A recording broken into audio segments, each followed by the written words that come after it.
Doors be.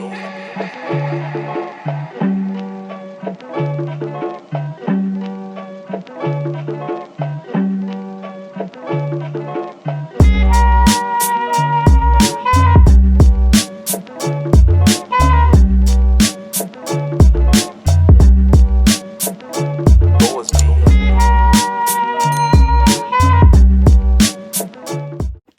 Seki featuring Doundou Guiss le titre c'est Vibe vidéo bi nag disponible na muy vidéo bu nice et le gars Seki featuring na biir Reptile BMJ Samba Peuzzi ba si mujj mook Doundou Guiss muy vidéo bu nice gars yi dama leen ngeen seetaan ko disponible na ci seen Seki te son bi vraiment good vibes nice na trop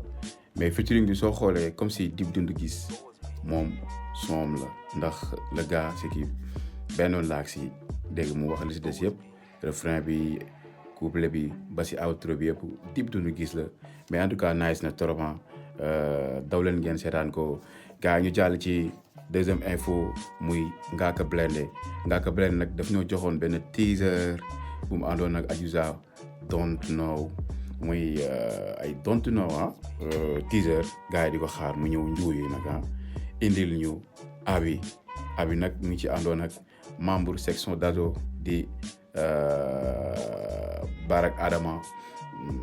mu nekk son boo xamante ni mi ngi bokkoon ci album Secret 7 bu Ngaaka Blindé ñu def ko vidéo nag instant bi disponible na dama leen ngeen seetaan ko mais Ngaaka suñu teaser bi ngi joxoon ba pare moom xam naa ni après moo ci topp affaire naxaatee quoi xam nga jox ñu teaser bi gars yi di xaar mu ñëw indil ñu leneen donc après Ngaaka aussi dañuy ñëw si Akhlou Paradise ñoom it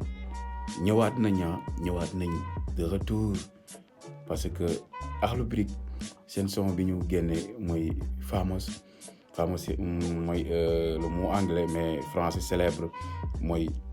siiw daal ndax son bi nee na moo waroon a nekk ak fi réew mi toll ndax ak fi réew mi toll bi ñu ko annoncé gars yu bëri dañoo jàppoon ni gars yi dañuy ñëw wax ci tollu waaye réew mi mais gis nga son bi polémique bi mu indi woon mawti xam nga ñi ngay yóbbu mu nekk son boo xamante ni bëri woon na coow ba ci oustaz yi ku nekk doon ci wax mais ñoom ñu ti dagg bal bi rek xam nga ñëw indil ñu famous muy célèbre ci français muy siiw son bi li mu si gën a neex mooy Akhlou dañoo ñëw wax fi nga xamante ni Sénégal foofu la toll quoi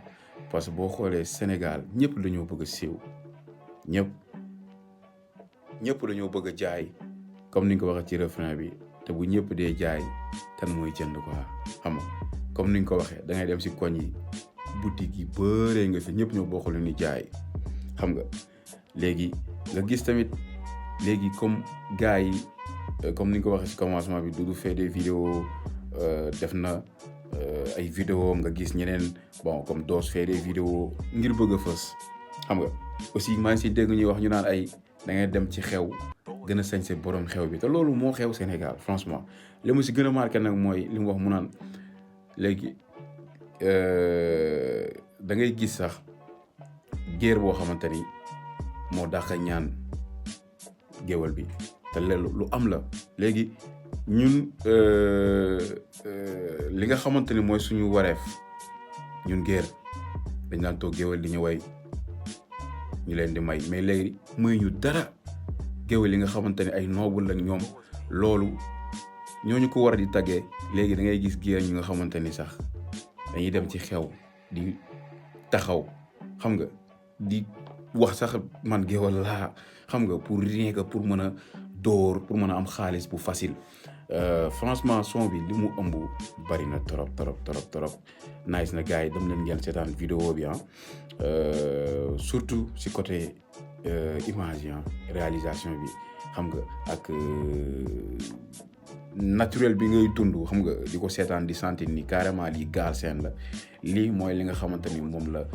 Galsen di dund actuellement kon gars yi dem leen ngeen seetaan Seki featuring Doundou Guiss après ngeen seetaan vidéo Ngaaka Blindé featuring Barak Adama de section d'ado après ngeen dem seetaan vidéo